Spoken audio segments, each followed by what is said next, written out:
अस्सलाम वालेकुम नाजरीन, इस वीडियो में लव बर्ड की तमाम नस्लों का छोटा सा तारफ और पालतू नस्लों को घरों में पालने और उनसे अच्छी ब्रीड लेने का मुकम्मल तरीका बताया गया है। लव बर्ड की तमाम नस्लें अफ्रीकी बर-ए-आज़म से ताल्लुक़ रखती हैं। यह सख्त जान परिंदा है और बहुत कम बीमार होता है। लव बर्ड यानी प्यार और मोहब्बत वाला परिंदा। इनका ये नाम अपने जीवन साथी के साथ हमेशा प्यार और मोहब्बत से वक्त गुजारने की वजह से रखा गया। जंगलों में कुदरती तौर पर ये छोटे छोटे झुंड बनाकर रहते हैं। इनका ब्रीडिंग सीजन सितंबर से लेकर अप्रैल तक होता है। एक क्लच में अंडे देने की एवरेज 4 से 6 तक होती है। क्रॉसिंग के एक हफ्ते बाद फीमेल अंडे देना शुरू करती है। एक दिन छोड़कर अगले दिन फीमेल दोबारा अंडा देती है। इसी तरह तकरीबन 21 दिन बाद अंडों में से बच्चे भी एक दिन के वक्फे से निकलते हैं। बच्चे 35 से 40 दिन बाद बड़े होकर मटकी या बॉक्स से बाहर निकल आते हैं। जिनसी एतबार से लव बर्ड 9 नस्लों में पाए जाते हैं, जिनमें से 3 नस्लें रोजी फेस यानी पीच फेस, ब्लैक मास्क्ड यानी परसनाटा और फिशरी नस्ल के लव बर्ड। इन 3 नस्लों की देखभाल करना दूसरे लव बर्ड की निस्बत आसान होता है और ये इंसानी माहौल में आसानी से एडजस्ट हो जाते हैं। इन प्रजातियों को मुख्तलिफ रंगों में देखा जा सकता है, लेकिन जंगलों में इन नस्लों का कुदरती तौर पर एक मखसूस रंग है। जंगलों में ये बीज, फल, सब्जियां और घास वगैरह खाते हैं। बाकी 6 नस्लों के लव बर्ड में से कुछ बहुत नायाब हैं और कुछ दाना पानी और फलों के साथ साथ कीड़े मकोड़े भी खाते हैं और अपने मखसूस पसंदीदा कुदरती माहौल में रहना पसंद करते हैं, जिसकी वजह से उनसे ब्रीड लेना मुश्किल होता है। अब बात करते हैं लव बर्ड की तमाम नस्लों के बारे में। नंबर 1 रोजी कोली या पीच फेस लव बर्ड। इनके चेहरे और गले का रंग आड़ू की तरह गुलाबी होता है। ये नॉन रिंग आई बर्ड होते हैं, यानी इनकी आंखों के गिर्द सफेद हल्के नहीं होते। नंबर 2 ब्लैक मास्क या परसनाटा love bird. Number 3 Fischer love bird. फिशरी नस्ल की मुख्तलिफ म्यूटेशन के लव बर्ड अपने खूबसूरत रंगों की वजह से पूरी दुनिया में मकबूल हैं। नंबर 4 न्यासा या Lilian love bird. Number 5 black cheek या निगर जीनियस लव बर्ड। नंबर 6 मडगास्कर या grey headed love bird. Size में ये लव बर्ड की तमाम नस्लों से छोटा परिंदा है। नंबर 7 आबिसिनियन या black wing love bird. Love bird की नस्लों में ये सबसे बड़े साइज का परिंदा है। नंबर 8 रेड फेस या रेड हेडेड लव बर्ड। कुदरती तौर पर अफ्रीका में सबसे ज्यादा तादाद रेड फेस लव बर्ड की है। Number 9 black colour love bird. ये नस्ल बहुत नायाब है और दुनिया से तकरीबन खत्म होती जा रही है। ये तो था लव बर्ड की नस्लों का छोटा सा तारफ। अब बात करते हैं इनको घरों में पालकर कारोबार करने की। लव बर्ड के कारोबार करने का आसान सा फार्मूला है। सस्ते और महंगे लव बर्ड एक जितनी और एक जैसी खुराक खाते हैं। हिफाजत भी दोनों की एक जैसी करना पड़ती है। अगर आप 4-5 हजार वाला लव बर्ड रखेंगे तो उसके बच्चे भी 4-5 हजार में फरोख्त होंगे, और अगर आप 40-50 हजार वाला लव बर्ड रखेंगे तो उसके बच्चे भी 40-50 हजार में फरोख्त होंगे। ये आपने तय करना है कि खुराक पर 1,000 खर्च करके 5,000 कमाना है या 50,000। रोजी कोली या रोजी फेस की इस वक्त मार्केट में डिमांड बहुत कम है। अगर आप महंगे लव बर्ड के बच्चे फोस्टर करके पलवाना चाहते हैं तो रोजी फेस सबसे बेहतरीन ऑप्शन है। रोजी फेस 4 से लेकर 8 बच्चे आसानी से पाल लेता है। ब्लैक मास्क परसनाटा फैमिली के लव बर्ड हैं। इनकी कीमत रोजी कोली से थोड़ी ज्यादा होती है। इनकी भी इस वक्त मार्केट में डिमांड बहुत कम है, जबकि इन दोनों नस्लों की निस्बत फिशरी नस्ल की म्यूटेशन की पुरकशिश और खूबसूरत रंगों की वजह से इस वक्त मार्केट में बहुत डिमांड है। लोग फिशर की अच्छी म्यूटेशन से महीने का लाखों कमा रहे हैं। अगर आपके पास लव बर्ड को पालने का तजर्बा नहीं तो किसी से ब्रीडर पेयर हरगिज ना लें। पहले ग्रीन फिशर, रोजी कोली या ब्लैक मास्क, इन तीनों में से किसी भी नस्ल के 2 से 3 मेल फीमेल कन्फर्म पट्टों के पेयर लेकर स्टार्ट करें। ये सस्ते परिंदे हैं। अल्लाह न करे अगर कोई परिंदा ना तजर्बाकारी की वजह से एक्सपायर हो भी जाए तो आपको शुरू में ज्यादा नुकसान ना हो। जब आपको तजर्बा हो जाए तो आप अच्छी म्यूटेशन के पेयर रखें। जो आपके पास सस्ते पेयर हो उनको आप फोस्टर के तौर पर भी इस्तेमाल कर सकते हैं। परिंदों का कारोबार करने के लिए कम से कम 10 से 20 जोड़ लेकर कारोबार स्टार्ट करें। अगर आप 2-3 पेयर से कारोबार स्टार्ट करने का सोचेंगे तो हो सकता है आपको सेटअप बनाने और कमाई करने में बहुत वक्त लगे।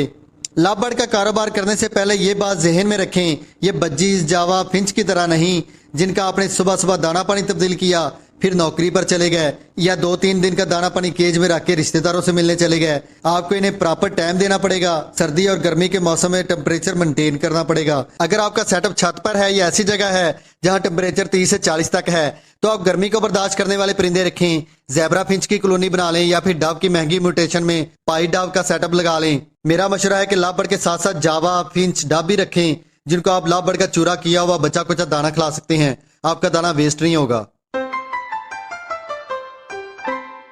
नेस्टिंग मटेरियल के लिए सबसे बेहतरीन इस तरह की घास है। ये आपको वर्ल्ड मार्केट से तकरीबन 150-200 रुपए किलो के हिसाब से मिलेगी। 1 kilo nesting material love bird के 10 पेयर के लिए काफी है। घास को दरमियान से काट कर 2 हिस्सों में तकसीम कर लें। घास की लंबाई कम से कम 8 से 10 इंच तक हो। इसके अलावा रंग रोगन वाली शाप से कली यानी चूना करने वाली कूची लेकर उससे भी इस्तेमाल कर सकते हैं। वो भी इसी घास की बनी हुई होती है। अगर आप देहात में रहते हैं तो किसी नदी नाले के किनारे फूल झाड़ू वाली घास मिल जाए तो उसे भी खुश करके इस्तेमाल कर सकते हैं। काटने वाली घास इस्तेमाल ना करें, वो नुकसानदेह होती है। अगर आपको ये भी ना मिले तो आप किसी खेत वगैरह से लंबी लंबी इस तरह की घास ले लें। घास को अच्छी तरह धोकर धूप में रख के खुश करके इस्तेमाल कर लें।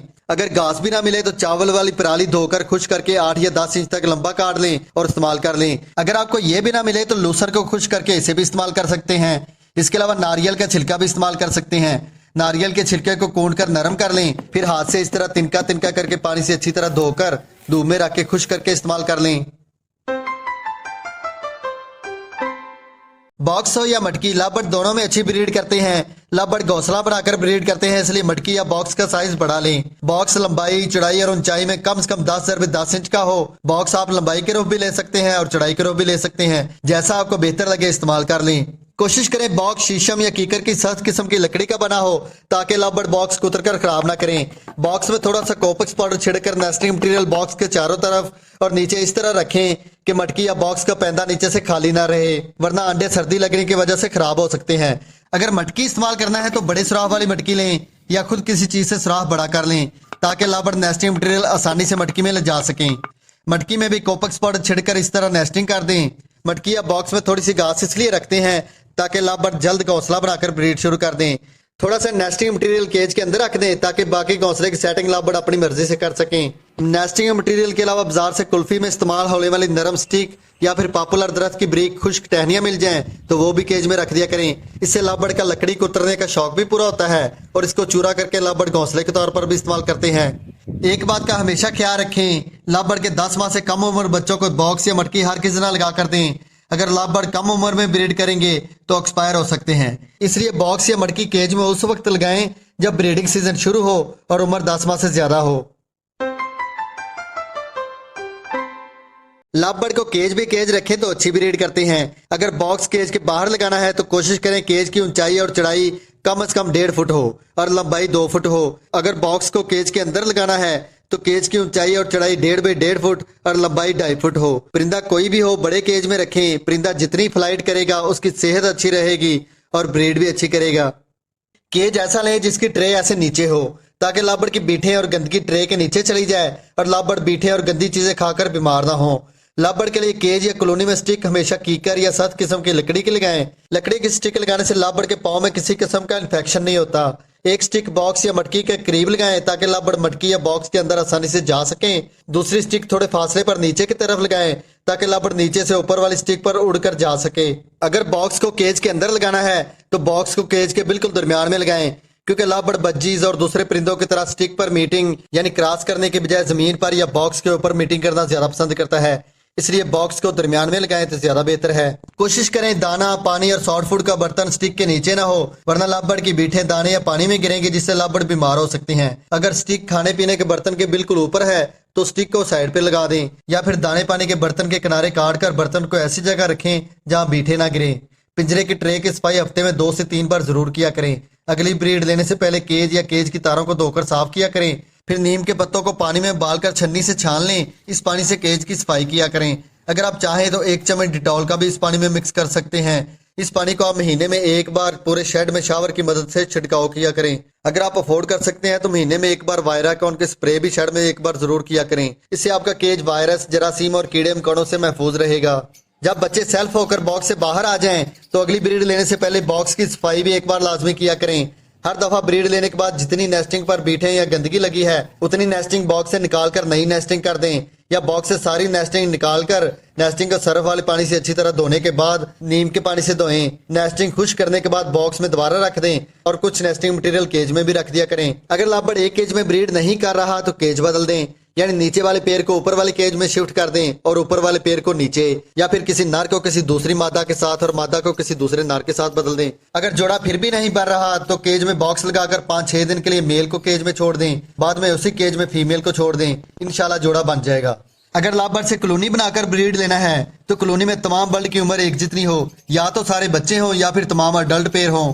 अगर छोटे और बड़े परिंदे एक साथ कॉलोनी में रखेंगे तो बड़े बच्चे छोटे बच्चों से लड़ेंगे। कॉलोनी में तमाम परिंदे एक ही दिन छोड़ें ताकि लड़ाई ना हो। कुछ लोग कॉलोनी बनाकर 2 या 3 पेयर एक दिन छोड़ देते हैं, कुछ दिन बाद उसी कॉलोनी में कुछ और पेयर छोड़ देते हैं। ऐसा करने से भी लड़ाइयाँ होती हैं। वैसे तो लाभ बढ़ के लिए मिक्स दाना भी बाजार से मिल जाता है, लेकिन बाजारी दाने में सस्ती चीजों की मिकदार ज्यादा और महंगी चीजों की मिकदार कम होती है, इसलिए दाना खुद तैयार करें तो ज्यादा बेहतर है। ये दाना मैं 5 किलो दाने के हिसाब से तैयार करने लगा हूँ। अगर आपने दाना 10 किलो करना है तो चीजों की मिकदार डबल कर दें। अगर 20 किलो करना है तो तमाम चीजों की मिकदार 4 गुना कर दें। दाना तैयार करने के लिए जो चीजें चाहिए उनमें चीना यानी मोटी कंगनी 1.5 किलो, बारीक कंगनी 1 किलो, लाल या मोटी कंगनी 1 पाव, लाल बारीक कंगनी 1 पाव, बाजरा आधा किलो, कनेरी सीड 1 पाव, सूरजमुखी के बीज 1 पाव, जई या जौ आधा पाव, जूना यानी चावल वाली मूंजी आधा पाव, कुड़तम आधा पाव, सरसों के बीज आधा पाव, बांग के बीज 50 ग्राम, अलसी 50 ग्राम, तारा मीरा 50 ग्राम, सवांग 50 ग्राम।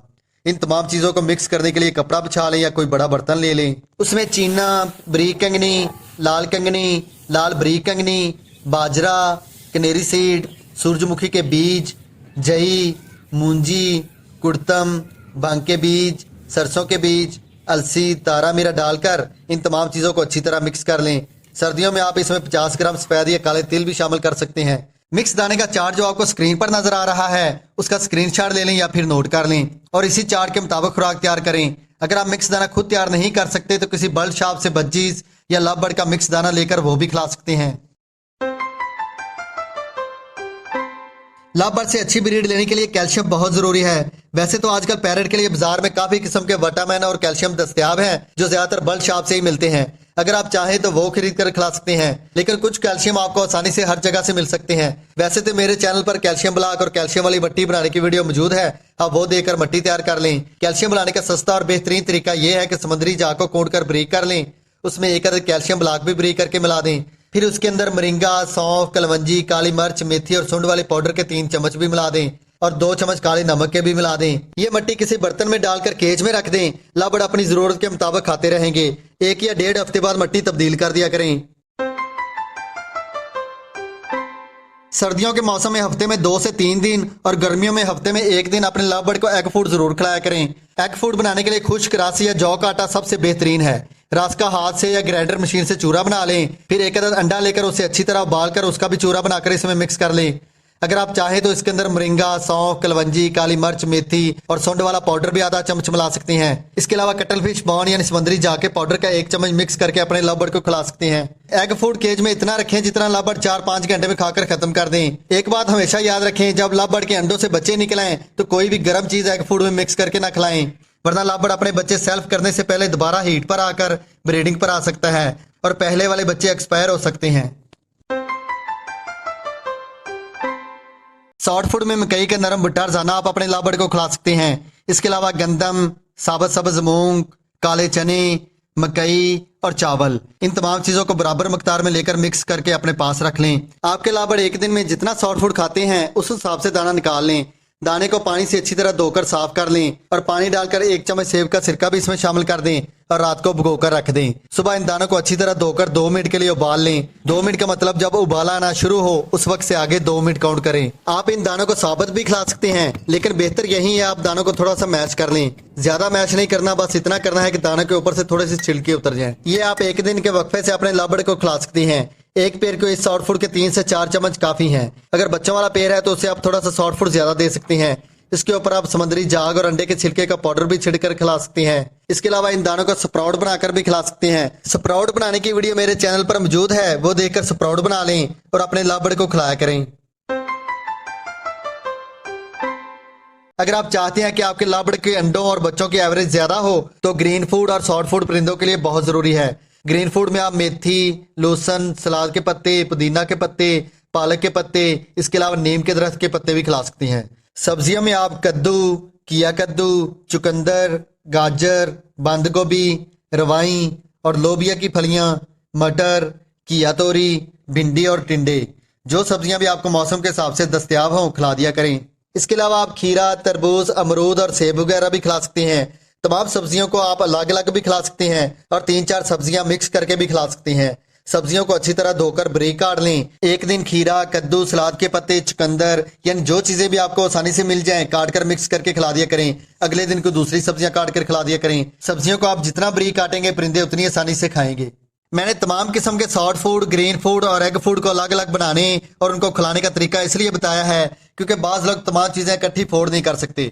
कुछ ना खिलाने से तो बेहतर है कुछ ना कुछ रोजाना खिलाया जाए। सॉफ्ट फूड खिलाने का बेहतरीन तरीका यह है कि आपको जो भी 3-4 सब्जियां मिल जाएं उनको काट कर बारीक कर लें, साथ एक आध पत्तों वाली सब्जी भी जरूर शामिल किया करें। इसके बाद उबले हुए अंडे को भी कश कर लें और भीगे हुए नरम दाने लेकर इन तमाम चीजों को मिक्स करके इसके अंदर मोरिंगा, सौंफ, काली मिर्च, मेथी और सौंड वाली पाउडर का आधा चम्मच भी मिला दें। अगर आप चाहें तो समुद्री जाग के पाउडर का 1 चम्मच भी इसमें मिला सकते हैं।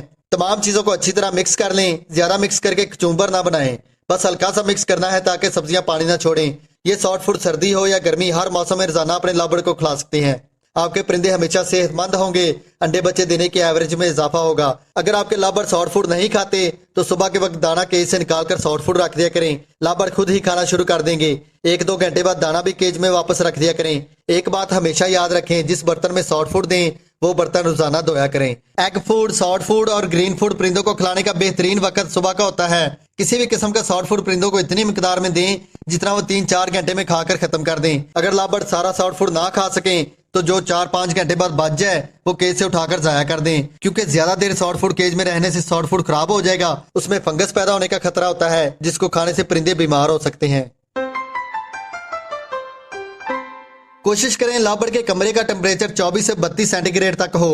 शेड में हवा का क्रॉस हो, हवा में नमी का तनासब 50 से 70 तक हो। कोशिश करें मास्टर केज यानी बड़ा पिंजरा बनाकर उसके अंदर छोटे केजेस में लाबड़ को रखें। मास्टर केज नहीं है तो फिर कोई ऐसा कमरा हो जहां खिड़कियां लगी हों, हवा का क्रॉस हो और सूरज की रोशनी सुबह या शाम के वक्त आती हो। मास्टर केज का ये फायदा है कि अगर कोई परिंदा छोटे केज से निकलकर बाहर आ भी जाए तो मास्टर केज या कमरे में ही रहेगा। सर्दियों में मास्टर केज को या कमरे की खिड़कियों को प्लास्टिक कागज से ढांप दें और जब सर्दियों में दोपहर के वक्त धूप निकले तो प्लास्टिक कागज उतार कर हवा का क्रॉस कराया करें। केज ऐसी जगह हो जहां कोई कुत्ता, बिल्ली, मच्छर या छिपकली वगैरह इनको तंग ना करे। गर्मियों में शेड के एक तरफ एयर कूलर लगाएं और दूसरी तरफ कोई एग्जॉस्ट फैन हो या कोई रोशनदान या कोई खिड़की लगी हो जिससे हवा बाहर चली जाए। गर्मियों में दोपहर की गर्म धूप और गर्म हवा से परिंदों को बचा कर रखें। गर्मियों के मौसम में परिंदों को सुबह के वक्त इलेक्ट्रोलाइट या ORS पानी में मिक्स करके पिलाया करें। दोपहर के बाद पानी तब्दील करके सादा पानी रख दिया करें। इसके अलावा गर्मियों के मौसम में तरबूज, खीरा और कद्दू 1-2 दिन के वक्फे से जरूर खिलाया करें। गर्मी को कंट्रोल करने के लिए छत पर थर्मोपॉल की शीट लगाएं या फिर सस्ता हल ये है कि छतों को पानी से अच्छी तरह धोकर कमरे की बाहर वाली दीवारों और छतों पर सफेद चूना यानी कली या फिर सफेद सीमेंट कर दें। सफेद रंग रोशनी को रिफ्लेक्ट करता है जिससे छत और दीवारें ठंडी रहती हैं। अगर आपका शेड ऐसी जगह है जहां तेज धूप डायरेक्ट शेड में जाती हो या धूप की वजह से शेड में ज्यादा गर्मी हो तो जिस साइड पर दोपहर के वक्त धूप आती है उस साइड पर किसी बड़े गमले या क्यारी में सब्ज पत्तों वाली ग्लो की बेल लगा दें। ये बहुत जल्द बड़ी होती है और इसकी छांव ठंडी होती है। ग्लो की बेल ना मिले तो इश्क पेचा या बुगेन वेल की बेल लगा लें। इन पर खूबसूरत कलर के फूल लगते हैं और ये बहुत जल्द बड़ी होती हैं। और अगर आपका शेड कमरे के अंदर है तो गमलों के अंदर इंडोर पौधे लगाकर शेड के अंदर रखा करें। अगर आप कैल्शियम, खुराक और टेम्परेचर का अच्छे से ख्याल रखें तो सारा साल लाबड़ से ब्रीड ले सकते हैं। लेकिन लाबड़ की अच्छी सेहत के लिए बेहतर यही है आप साल में 3 से 4 महीने लाबड़ को रेस्ट जरूर दिया करें। ब्रीडिंग सीजन में जिन परिंदों से ब्रीड लेना है उनको बिला वजह किसी भी किस्म का एंटीबायोटिक कोर्स न करवाएं, इससे परिंदे कमजोर हो जाते हैं। ब्रीडिंग के वक्त रात 8 से 10 बजे तक बर्ड के केज के पास रोशनी वाला बल्ब जलाकर रखें ताकि लाबड़ अपने बच्चों को कम से कम 12 घंटे तक फीड करवा सकें। रात 8-10 बजे बड़ा बल्ब बंद करके 0 वाला बल्ब जला दें ताकि अंधेरे की वजह से परिंदे डरे नहीं। अगर मादा बॉक्स से बाहर आ भी जाए तो वापस बॉक्स में जाकर अंडों पर बैठ सके। अगर सारी रात शेड के अंदर रोशनी रखेंगे तो परिंदे जागते रहते हैं, उनकी नींद पूरी नहीं होती जिससे परिंदे कमजोर होकर बीमार हो सकते हैं। जब बच्चे बड़े होकर बॉक्स से बाहर निकलते हैं तो 10 से 15 दिन तक बच्चों को उनके माँ बाप के साथ रहने दें। जब खाना पीना सीख लें तो उनको सेल कर सकते हैं। अगर अपने पास रखने हैं तो फौरन बच्चों को किसी बड़ी कॉलोनी में बड़े बच्चों के साथ ना छोड़ें, वरना छोटे बच्चे डर कर कोने में बैठे रहते हैं, दाना कम खाते हैं जिससे बच्चों के एक्सपायर होने का खतरा होता है। इसलिए शुरू में कम से कम 1 महीने के लिए छोटे कॉलोनी नुमा केज में हम उम्र बच्चों के साथ रखें। बड़ी कॉलोनी में रखने से इनका साइज और सेहत बहुत अच्छी रहती है। जब ब्रीडिंग सीजन ऑफ होता है तो जिन पेड़ के बच्चे सेल्फ हो जाते हैं उनके बॉक्स उतारते जाएं। तमाम पेड़ को उनके केज में ही कम से कम 10 से 15 दिन तक रहने दें। जब आप सारे ब्रीडर पेड़ के बॉक्स उतार लें तब उनको एक साथ एक ही दिन किसी बड़े केज या कॉलोनी में छोड़ें ताकि उनकी आपस में लड़ाइयां ना हो। अगर कॉलोनी में आपको कोई परिंदा बीमार नजर आए तो फौरन उसे किसी दूसरे केज में सेपरेट करके इलाज शुरू कर दें। बहुत से नए शौकीन ये गलती करते हैं कि लाबड़ के पट्ठे खरीद कर उनकी दिलो जान से हिफाजत करके पाल पोस कर बड़ा करते हैं। जब बच्चे ब्रीडिंग के लिए तैयार होते हैं या तो फीमेल ज्यादा निकल आती हैं या मेल ज्यादा निकल आते हैं। उस वक्त ब्रीडिंग सीजन में आप अडल्ट मेल या फीमेल किसी से लेने जाएंगे तो आपको ब्रीडर पेयर कोई भी नहीं देगा। इसलिए जब लाबड़ खरीदें तो DNA करवाकर जोड़े पूरे कर लिया करें ताकि बाद में परेशानी ना हो। जो लोग बहुत माहिर होते हैं वो भी सिर्फ अडल्ट पेयर में हड्डी के जोड़, दुम की शक्ल और दूसरी निशानियां देखकर अंदाजों और तुक्कों से मेल और फीमेल का बताती हैं। लग गया तो तीर, नहीं तो तुक्का। लेकिन 3-4 महीने के बच्चों में मेल और फीमेल का अंदाजा लगाना बहुत मुश्किल होता है।